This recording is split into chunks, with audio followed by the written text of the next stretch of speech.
오늘 예배 가운데 오신 여러분들 사랑하고 축복합니다. 오늘 예배 속에 하나님의 만지심이 있기를 원하고 치유와 회복이 있기를 원합니다. 산다는 것 힘듭니다. 그럼에도 불구하고 우리에게는 산 소망이 있습니다. 할렐루야. 이 소망 때문에 우리는 감사할 수 있고 웃을 수 있고 질병과 어려움이 있지만 우리는 또다시 도전할 수 있습니다. 오늘 말씀이 어둠에서 빛의 세계로인데 오늘 이 말씀을 통하여서 빛의 세계로 나온 우리들의 삶의 방향이 명확해지기를 바랍니다. 오늘 본문은 아그리파 왕 앞에서 바울 사도가 전한 회심에 대한 간증 이야기입니다. 바울의 회심에 대해서 사도행전은 3번 기록하고 있습니다.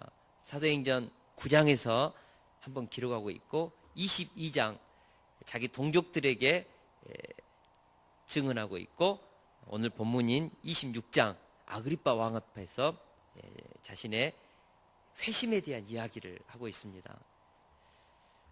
바울의 이 3번에 걸쳐서 나타난 이 바울의 회심 간증 구도를 보면 3가지 단계로 나와 있습니다.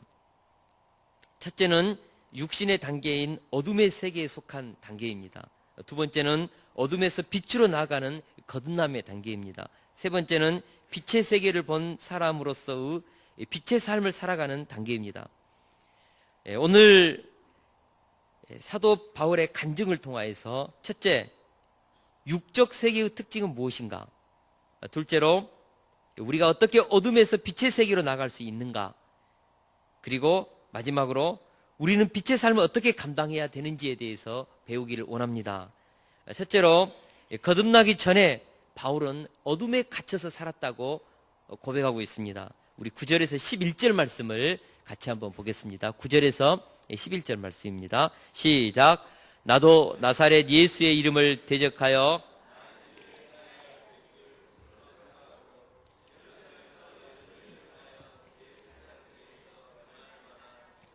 많은 성도들을 옥에 가두며 또 죽일 때에 내가 찬성 투표를 하였고 또 모든 회당에서 여러 번 형벌하여 강제로 모독하는 말을 하게 하고 그들에 대하여 심히 격분하여 외국 성에까지 가서 박해하였고. 아멘.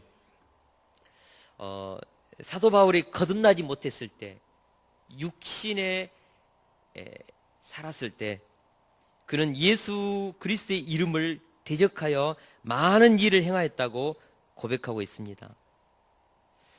바울이 거듭나지 못했을 때, 육신에 속해 있을 때 예수 그리스도의 이름을 대적했다라고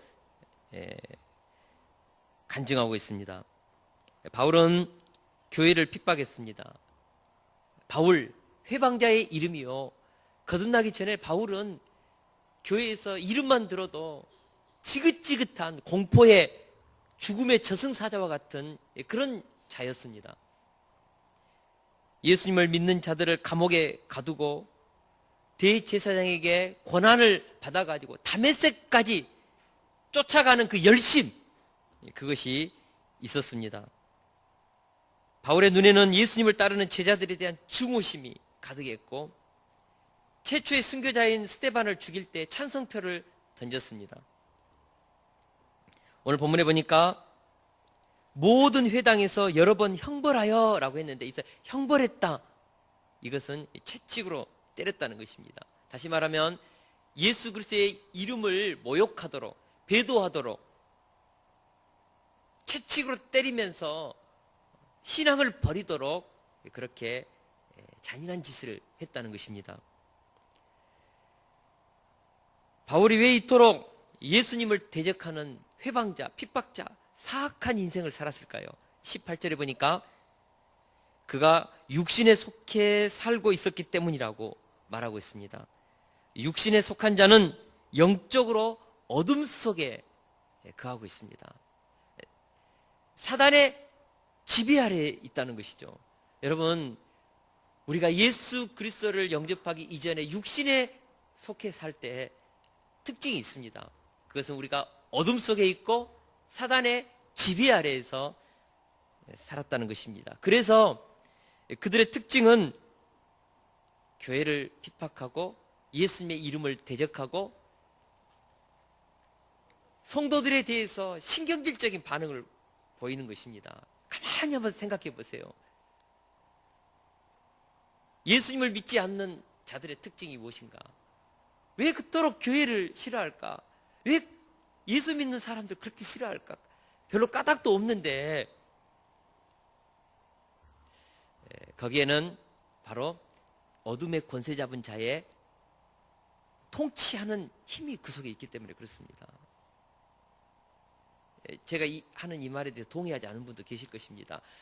한국교회에 대해서 돌을 던지는 사람들의 특징은 한국교회가 타락했지요. 그리스도인들 이중적인 모습이 너무 많지요. 목회자들 윤리적으로 도덕적으로 부패한 거 인정합니다. 그러나 꼭 그것만으로는 설명이 되지 않는 것이 있습니다. 예수 그리스도를 믿지 않는 육신에 속한 자들의 특징이 있습니다. 그들은 사단의 지배 아래 있습니다. 그래서 사단의 충동을 받고 왠지 모르는 예수 그리스도를 믿는 자들에 대한 신경질적인 반응, 싫어하는 마음, 이것이 사단의 지배 아래 있는 자들에게 있는 것입니다. 바울 사도가 그랬습니다. 바울은 자신이 육신에 속해 있을 때 자신의 삶의 특징이 첫 번째로는 교회를 핍박하고 예수 믿는 자들을 회방하고 그런 회방자의 인생을 살았고, 또 한 가지 특징이 있습니다. 그것이 무엇입니까?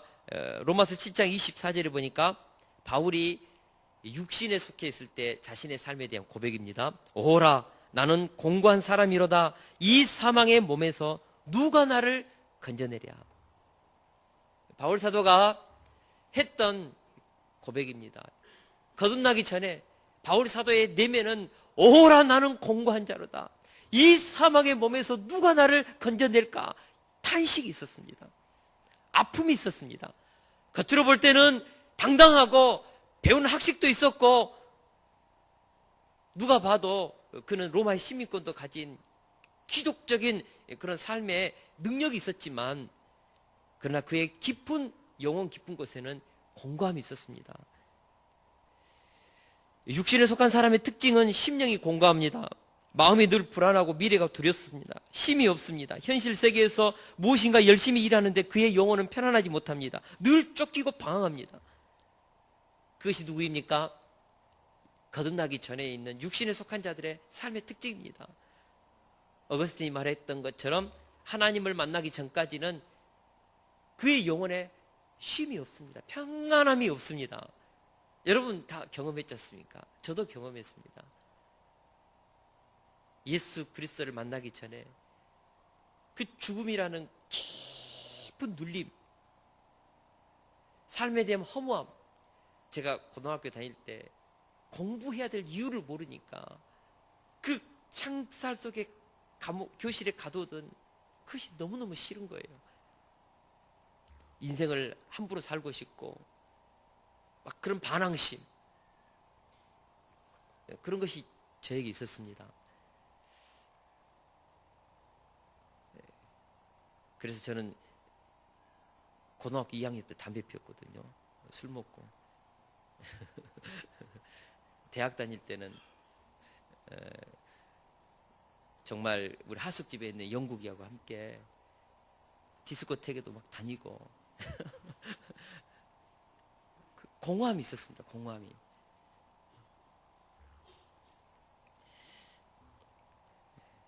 여러분, 우리가 예수 그리스도를 만나기 이전에 우리의 그 영혼이요 탄식하고 있습니다.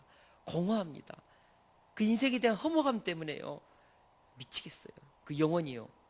그래서 술, 마약, 쾌락, 컴퓨터 게임, 중독, 누가 사랑해주지 않으면 인간이 견뎌내지를 못하는 것입니다. 그러나 누가 사랑해준다고 뭐 게임한다고 중독된다고 그것이 해결해 주는 것은 아니지 않습니까?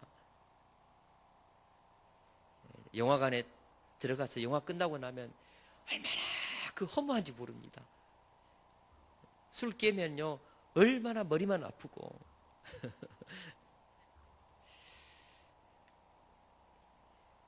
예수 그리스도를 알지 못하는 영혼들, 그들의 영혼은 괴롭고 어두워서 방황하고 고민하고 울부짖고 있습니다. 살려달라고, 살고 싶다고. 이것이 육체 가운데 있는 사람들, 어둠 속에 살아가는 사람들, 사단의 권세 아래서 살아가는 사람들의 비극이요 슬픔인 것입니다. 여러분은 어떻습니까? 예수님을 믿기 전에 여러분의 삶은 어땠습니까? 키에르케고르가 이렇게 말했습니다. 인생은 20세에 시작하는 것도 아니고 40세에 시작하는 것도 아니며 인생은 십자가에서 시작된다. 인생의 진정한 시작은 예수 그리스도의 십자가와 부활의 복음을 영접할 때, 주님을 만날 때 진정한 삶의 의미가 시작된다는 뜻입니다. 아무리 내가 훌륭하고 윤리적이고 괜찮은, 남들이 말하는 그런 인격자이라 할지라도 예수 그리스도를 만나지 못했다면 아직 그 사람의 인생 시작되지 않는 것입니다.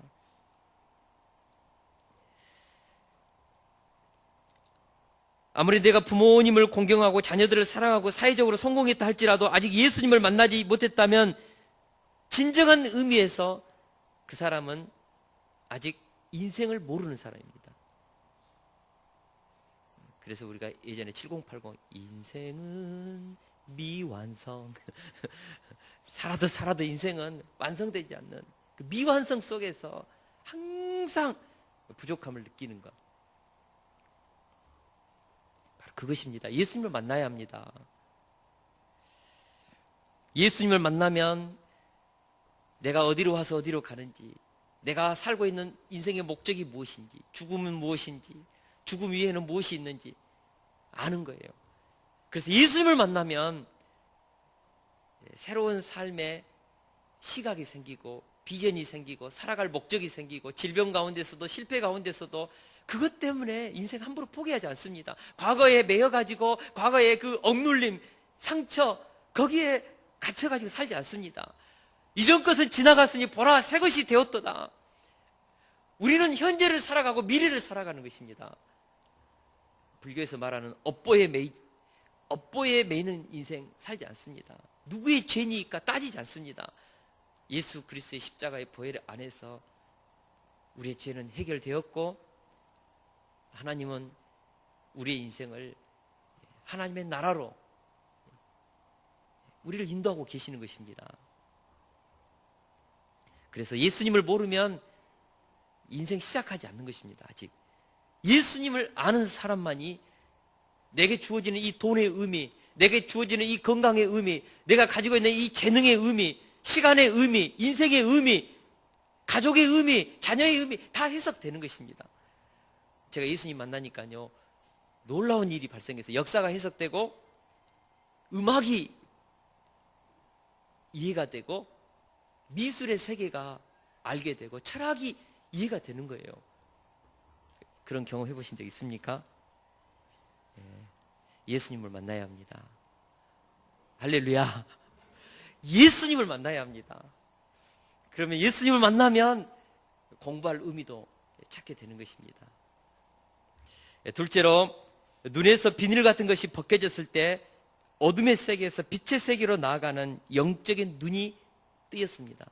바울이 어둠에 있었을 때는 그는 흑암에 갇혀서 사단의 지배 아래에서 하나님을 대적하는 진노의 인생을 살았는데 예수님을 만나는 순간 그의 눈에서 비늘 같은 것이 벗겨졌다고 9장에 보면 말하고 있습니다. 여러분, 예수님을 만나면 우리 눈에 비늘이 벗겨집니다. 육신의 눈으로만 살지 않습니다. 보이지 아니하는 영의 세계를 보기 시작합니다.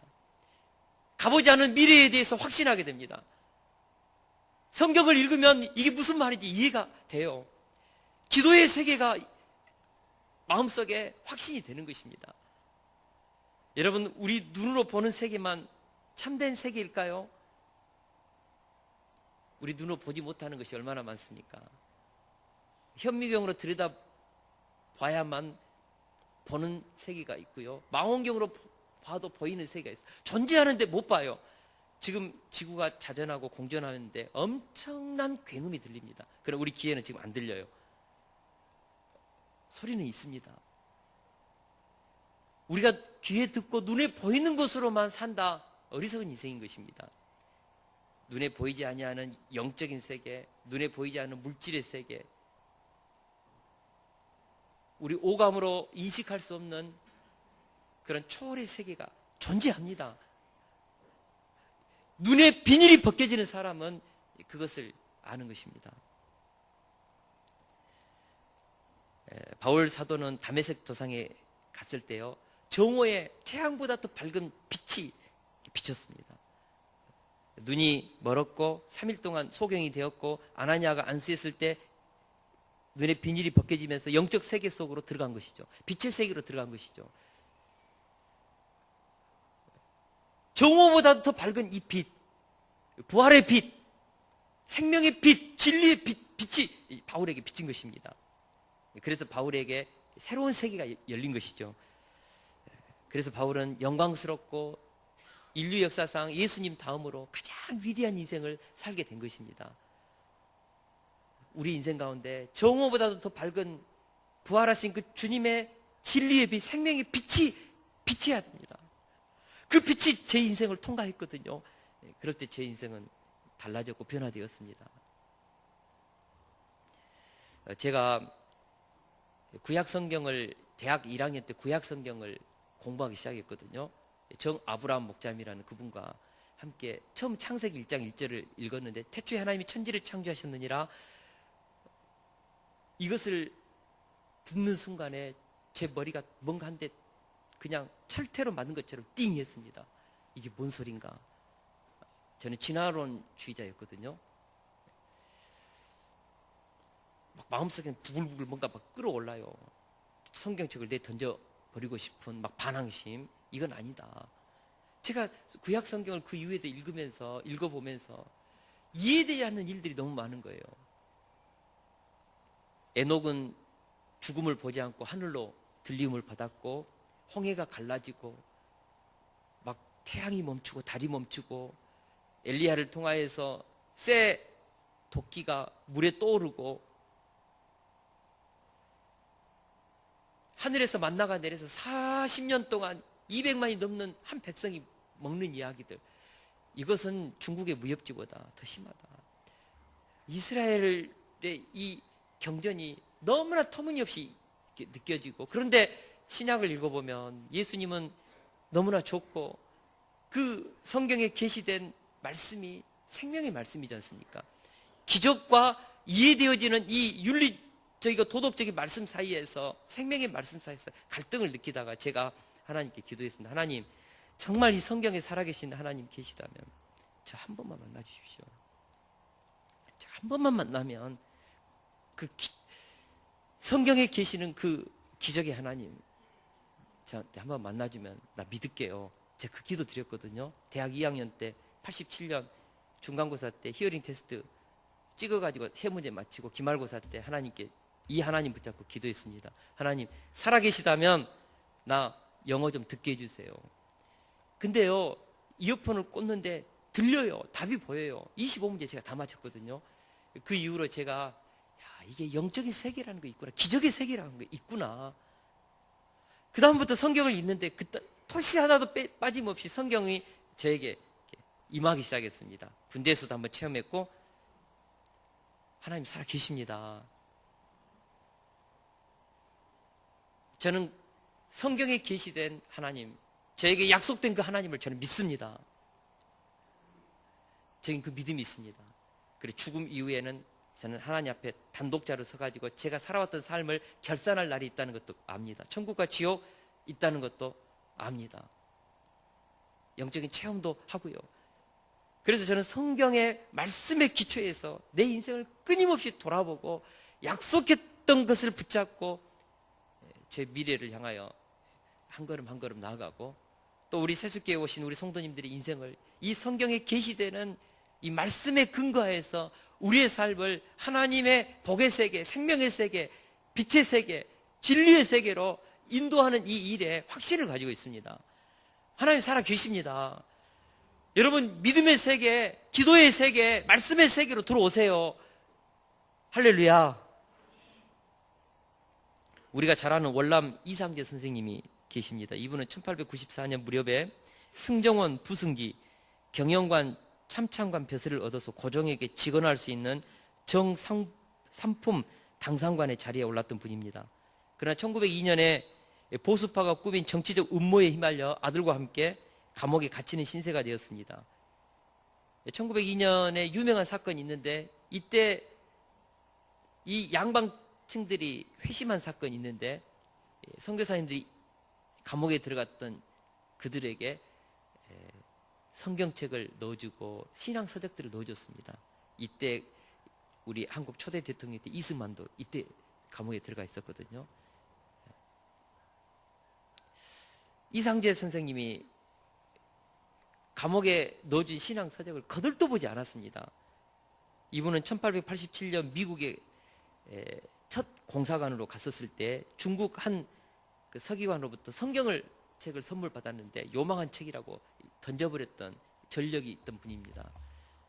그래서 이 선교사님들이 내준 이 요망한 책 신앙 서적 거들떠 보지 않았어요. 근데요, 그 감옥에서 자신을 감옥에 넣는 그 보수층들에 대한 증오심에 불타면서 한때는 정삼품의 벼슬을 갖춘 최고의 엘리트 아닙니까? 분노심에 불타서 막 이를 갈면서 나가기만 하면 복수하리라 했는데 감옥에서 꿈을 꾸었습니다. 한 번은 꿈속에서 위대한 임금의 사자가 그에게 나타나서 호통을 치는 꿈이었습니다. 내가 너에게 믿을 수 있는 기회를 2번 주었거늘 그때마다 거절하였다.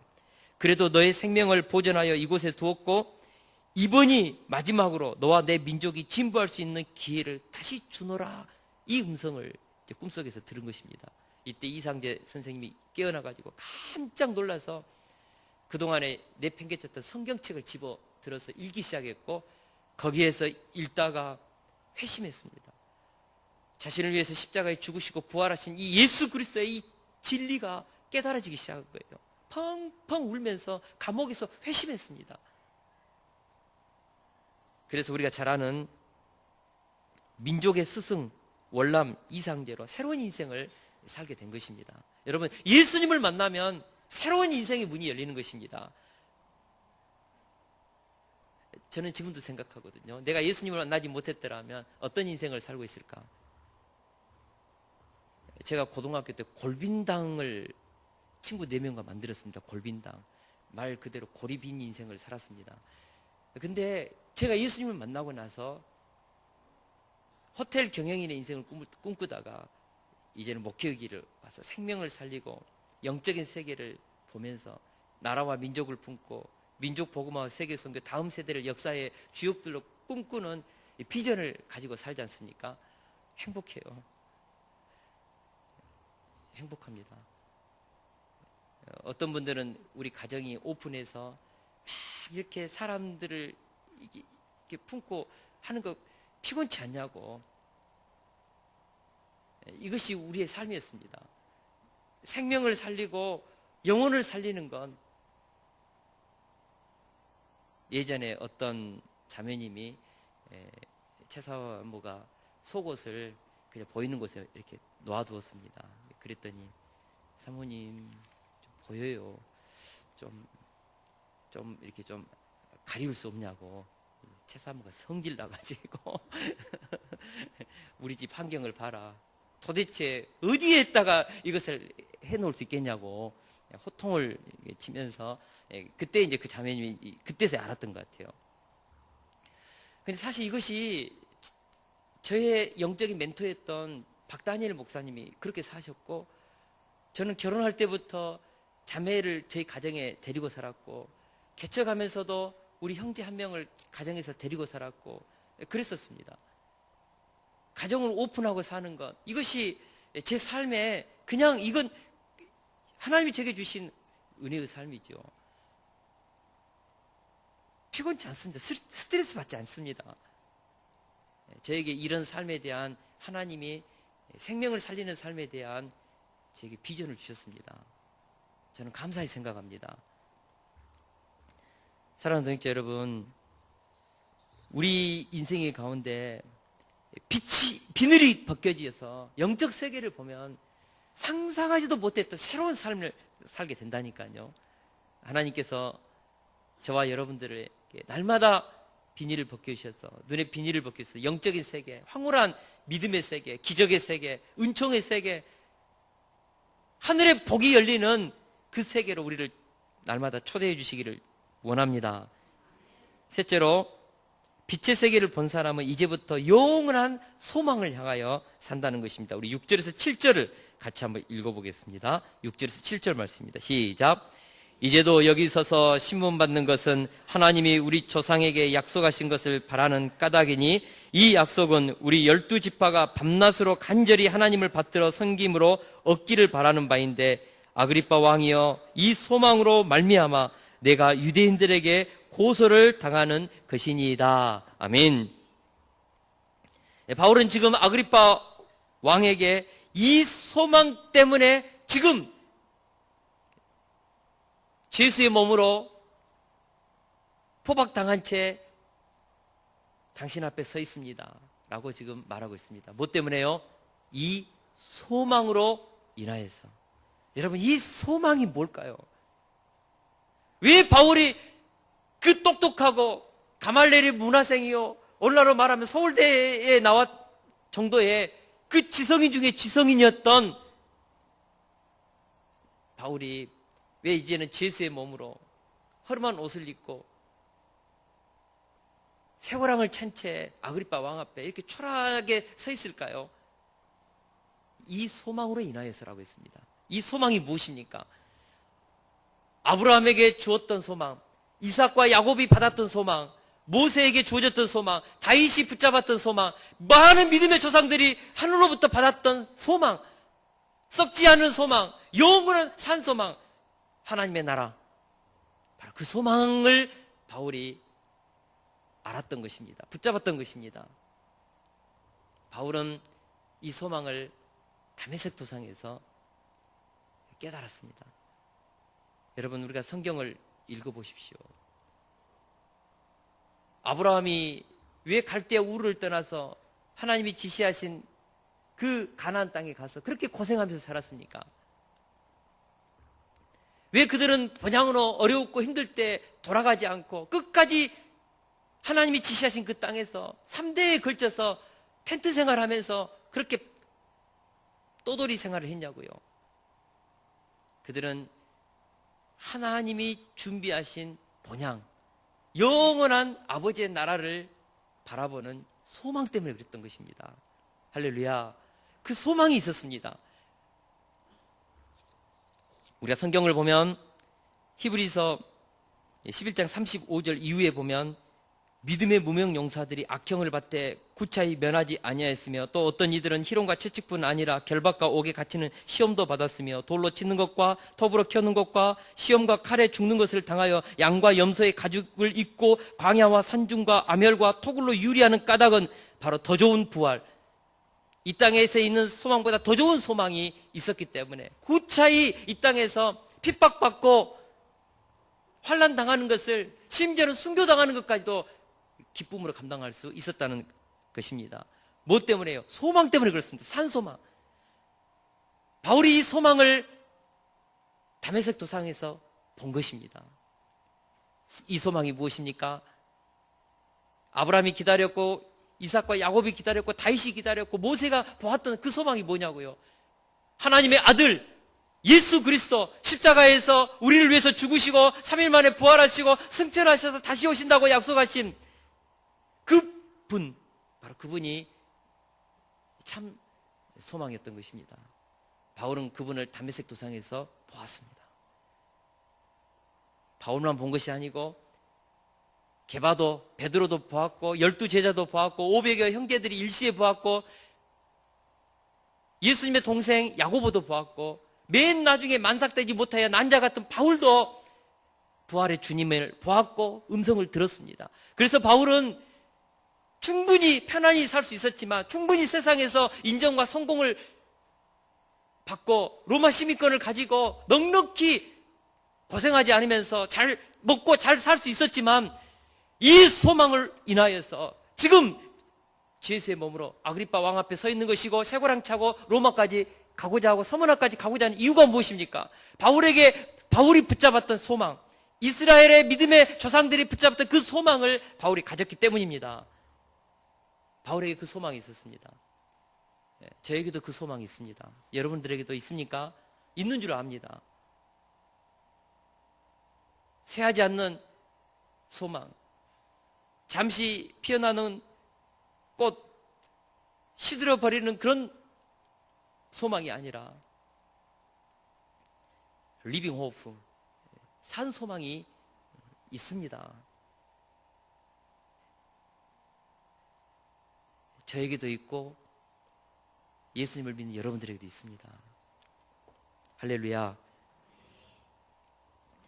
이 소망을 우리가 가지고 믿음으로 살아야 합니다. 17절에서 18절을 같이 한번 읽겠습니다. 시작. 이스라엘과 이방인들에게서 내가 너를 구원하여 그들에게 보내어 그 눈을 뜨게 하여 어둠에서 빛으로 사탄의 권세에서 하나님께로 돌아오게 하고 죄사함과 나를 믿어 거룩하게 된 무리 가운데서 기업을 얻게 하리라. 아멘.